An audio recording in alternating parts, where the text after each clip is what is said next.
The NGLP program expects that the superiors identify the students. When they identify the students, we also expect them to consider the need of the congregation in terms of the human resource need, so that when they identify the student and takes the scholarship and studies and comes back, they will respond to that need, which means they will be the same superiors will be able to deploy them in the right apostolates for which they were trained.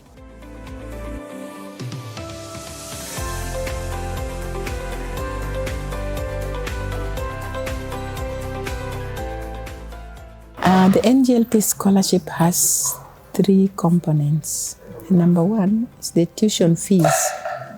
That is paid according to the charges per respective universities where the scholars are. For example, if someone is at Catholic University of Eastern Africa and they charge bachelor's degree at a tuition cost of 700,000, that is the amount that the program will pay for the student. If another student is taking bachelor's degree in Kenyatta University and probably it is charged at 650,000, then the program will give that 650. So the program just ensures that the total tuition fee of that particular university is paid. The second component has the stipend. This is some small, I would say, pocket money that we give the scholars to assist them in their needs, their academic needs. So this amount is given according to different levels of study. And the third component is the extra leadership courses. We call them extra leadership courses because they are courses that is taken by all the scholars, irrespective of the academic trainings or the academic courses that they are undertaking in various universities. These courses have been designed and tested and delivered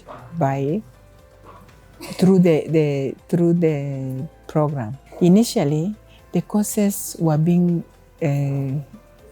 delivered by different course providers. Like we have executive management that was being delivered by Strathmore. There was child protection that was being delivered by Institute of Youth Ministry in Tangaza, and then the servant leadership was being delivered by Center for Leadership and Management in Tangaza. But from this year, 2025, these courses have been institutionalized. We have trained TOTs from Tangaza faculty, and so they are the ones who are going to deliver these courses to our scholars, to our alumni, to the superiors who nominate the scholars. And also, Tangaza will have the liberty to train these courses to any other person who would be interested at their own discretion and their own terms. So those are the 3 components of the scholarship that is being given to all those who win this scholarship. There are several or various activities that scholars are engaged in. The NGLP program is meant to form holistically all the beneficiaries. And so to get that transformation happen, we always have different activities. From the beginning of the year, in the month of February, we always hold annual general meeting. In this meeting, the scholars come together to reflect back on what happened in the previous year. Apart from the reflection of what happened last year, we invite an external speaker with a specified topic on a specified theme. And then this is given to them, and then afterwards they have group discussions, and then they also give a feedback. How is their presence felt in their various universities? Because in those various universities, they are also expected to contribute or to participate. Some of them are in choir, others are in small Christian communities, others are taking care of animating the PMCs, And so during this meeting, they also give a feedback of how they have been involved in service to humanity at their various levels in their congregations or in their universities of study. Then we also have recollection, which runs in the month of October. This recollection is just a moment of reflection and prayers, and just to be in touch with God. It is one day recollection that is done in silence. And then in the same October, we run a team building just for them to bond. You know, there are different levels of study. They are from different levels of study. They are from different universities. They are from different courses. They are taking different courses. And so the team building is just to make them bond so that they know at some point they are coming from the same background in one way or the other. So that later on, even when they disperse from these programs, they can still reach out to each other and continue with supporting or networking with one another. Then the other thing is on which we do together is community service, where they visit an institution. We have, in the past, we have visited the prisons, we have visited the orphanages. They come together, they make a small contribution, they buy some gifts, and they take to these people which we perceive to be vulnerable. And it has also given them the opportunity to learn how to give back in a small way, and hoping that it will nurture their spirit of giving, that later on, even if God blesses them with more resources, they would probably be able to give much more.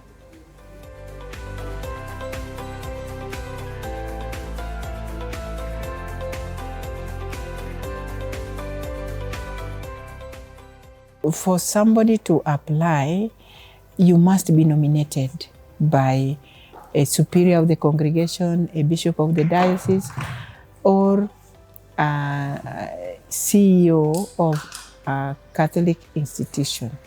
For example, the Tangaza Universities, Catholic University of Eastern Africa, Maris, Chemichemi, if they have their candidate. Now, by nomination, we mean, apart from the recommendation letter that you are given, we have a virtual platform where this congregation or diocese create an account. When they create that account, they can only nominate their prospective applicants through that account. Now, in this case, they have a chance of, every year they have a chance of 2 people to be nominated. So they go into the virtual platform, create an account, and then nominate the 2 students if they have the 2, or 1 if they only wanted 1. So when they nominate, they input the name of the applicant and their phone contacts and their email address. As soon as they nominate students, automatically that student who has been nominated will receive an email. That email will tell them that they have been nominated, so that they have another link through that email that now ask them to proceed to apply if they were interested. It is hoped that by the time you are nominating a student, the student is already aware, and you let them know that they are going to be nominated, and you let them aware that they will receive that email, and then they can proceed to apply. So after they have received and they click that link to apply, they are expected to have some documentation ready, like they should have their curriculum vitae ready to be uploaded. They should have their certificates of the previous highest level of study. Like if you want masters, you should be having the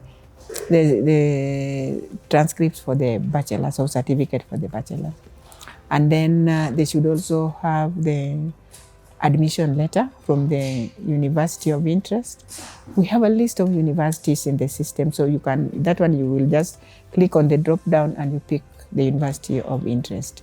Then there are other areas in the system that you feel, like where did you go to school before, how have you been involved in leadership or community service or volunteerism. These information make it clearer to the interviewers later on to know how much you have the potential of leadership. And so we really encourage the prospective scholars to fill with details as much as possible all the information that is in the system. Then after that, you upload those documents, you submit. And in the process of application, you may have a challenge. If you probably have a challenge that you are not able to proceed, the NGLP officers are always very open. They can always give guidance on the challenges that the applicants have. But that is the process. It can, if it moves smoothly, the student will be able to submit without any hiccups. We also encourage the students not to ignore any field, even if it is not identified with the mandatory information that must be put there. We encourage that you don't leave any space open, because, you know, being virtual, that information was still important, even if it was not tagged as mandatory. And then now when you have submitted the application, now it will move to the next level. Our application process begins in the beginning of March and ends end of April. So after the end of April is now when the NGLP leadership, the different committee members come to verify those documentation and check for compliance, and then shortlist the scholars for the interviews.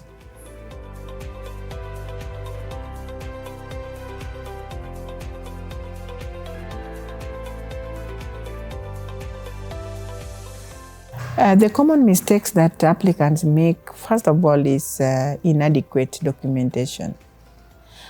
They probably, because the system may not force you to put everything except for the very basics. So if the students don't see, don't find that the documents can go without having to put more, then they don't. But then you realize that you leave out very important information. Maybe they have only uploaded one recommendation letter. And if the system allows you to go, that is one reason that your documentation may not move to the next process.